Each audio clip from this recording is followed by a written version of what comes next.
ties to a federal probe looking into the 2020 election and ties to former President Donald Trump. Why is this relevant? Well, because there was state and local election officials here in Wisconsin that were interviewed for that investigation.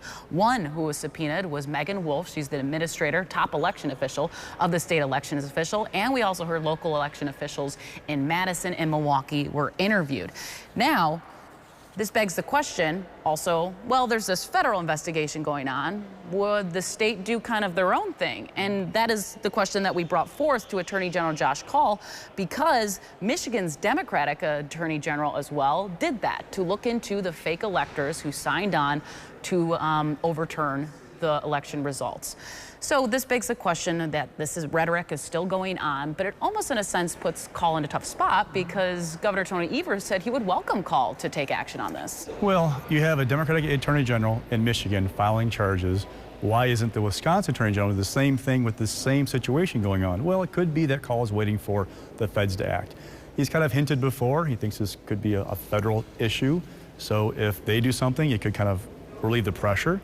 But for the Democratic base in Wisconsin, they want something done. You're talking about a guy who's mentioned as a possible candidate for governor in 2026 if Tony Evers doesn't seek re-election. So if he doesn't do something and nothing happens at the federal level, what's that going to do for the Democratic base if Kaul runs for something in 2026? It could be a challenge for him. And also we're going to talk about, believe it or not, a lot of people don't want to think about 2024 just yet, but it's right around the corner, and Republican National Convention is going to be right here in Milwaukee. So by this time next year, the RNC will already be over, but we've been kind of taking a look about 1 year out. Where are their fundraising numbers at? I spoke to Reince Priebus, who is the chairman of the Milwaukee Host Committee, whose entire task is to raise money for the convention to make sure it's successful. When I talked to him this week, they said they're kind of pretty close to their target goal, about $69 million.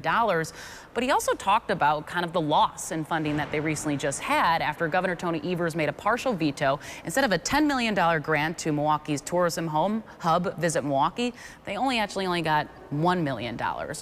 He doesn't believe that's going to affect anything going forward, but it's going to be a busy time next month, even before the RNC come 2024. You have a presidential debate on August 23rd. The first-time delegates will also be in town is on that same day. They'll be having this summer meeting, which will be one of several for delegates to meet and to get planning underway.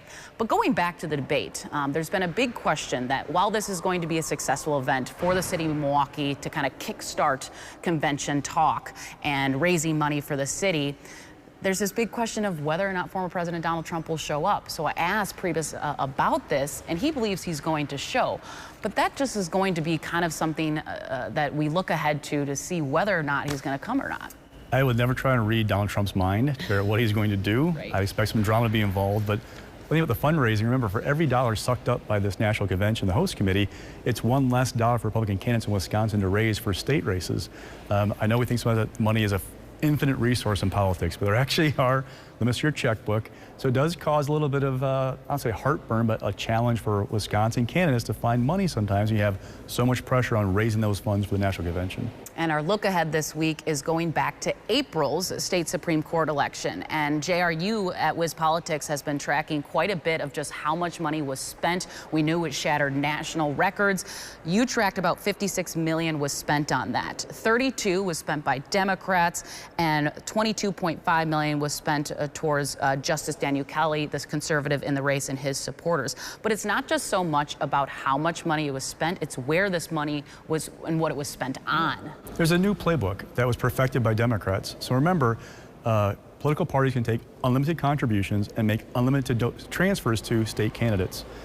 Liberal donors gave money to Janet Protasevich, which she could then use for her campaign, but they also gave the state party. The state party could then transfer money to her, and she could buy the TV ads. Candidates get better rates on TV than groups do. On the conservative side, it was mostly groups doing the TV ads. So you had a situation where Protasevich was outspent the last week on TV in raw dollars that had more points, basically how many times you see the ad on the air. One of many factors in her 11-point win. Now the question is, going forward, will this be a playbook used again and again? Well, in 2025 is the first chance for conservatives to flip control of the court. The big question is, will this new liberal majority come August 1st do so much, so quickly that conservatives are like, we have to do something now and fire up their donors? Or if they're not too incensed by what happens, or they kind of, well, we'll see. Then you have 2026 and 2027, conservative justice is up. So if the court flips in 25, you can flip it back.